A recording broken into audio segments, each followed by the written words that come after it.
నిన్నటి నుండి సోషల్ మీడియాలో బొత్స సత్యనారాయణ గారి మీద ఒక వ్యక్తి, ఒక కమీడియన్ ఆర్టిస్ట్ వ్యంగ్యంగా వెకిలి చేష్టలతో ఒక వీడియో పోస్ట్ చేయడం జరిగింది.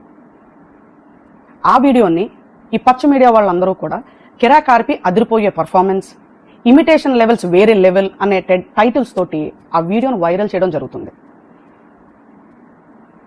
బొత్స సత్యనారాయణ గారు is not just a simple politician, is a political leader. ఒక జిల్లాని శాసించగలిగే నాయకుడు. He's an ex minister, PCC ప్రెసిడెంట్గా రైట్ నౌ ఒక ఎమ్మెల్సీ స్థాయిలో ఉండి మొన్న కౌన్సిల్లో ఆక్వా రైతులకి రావాల్సిన సబ్సిడీ గురించి, కరెంట్ సబ్సిడీస్ గురించి, ఫీజు రియంబర్స్మెంట్ రాక విద్యార్థులు పడుతున్న ఇబ్బందుల గురించి, సూపర్ 6 వైఫల్యాన్ని ఎండగడుతూ గవర్నమెంట్ హాస్పిటల్స్లో మెడిసిన్స్ లేక పేద ప్రజలు పడుతున్న ఇబ్బందుల గురించి,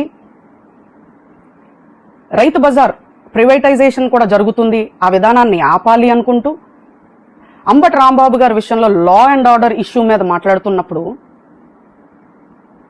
కూటమి ప్రభుత్వం ఆయనకి సమాధానం చెప్పలేక ఈరోజు ఈ కిరాకార్పి లాంటి వ్యక్తులతోటి ఇటువంటి వీడియోని రిలీజ్ చేసి ప్రజల్ని డైవర్ట్ చేయడం జరుగుతుంది.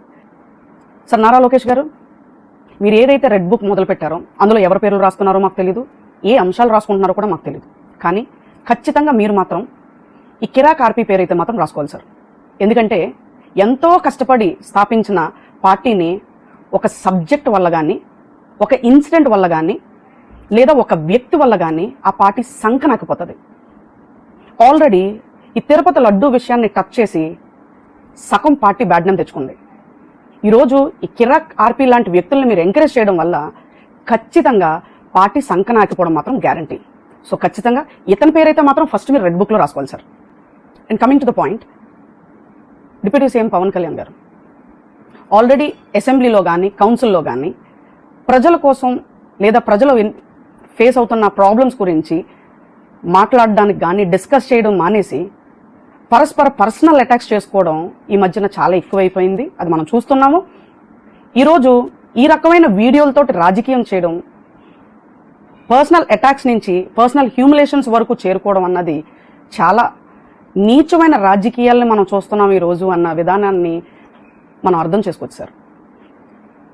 దయుంచి మీరు ఎలా అయితే హెరిటేజ్ కంపెనీ మీద నెగిటివ్ ఫీడ్బ్యాక్ వస్తున్న వీడియోస్ అన్నిటిని ఎలా అయితే డిలీట్ చేయిస్తున్నారో అదేవిధంగా ఈ కిరాకార్పి వీడియోను కూడా డిలీట్ చేయించాలని, ఆ యొక్క సభకి, ఆ సభలో ఉన్న వ్యక్తులకి ఒక రెస్పెక్ట్ అండ్ డిగ్నిటీని మీరు ఆనర్ చేయాలి అని చెప్పి రిక్వెస్ట్ చేస్తున్నాను.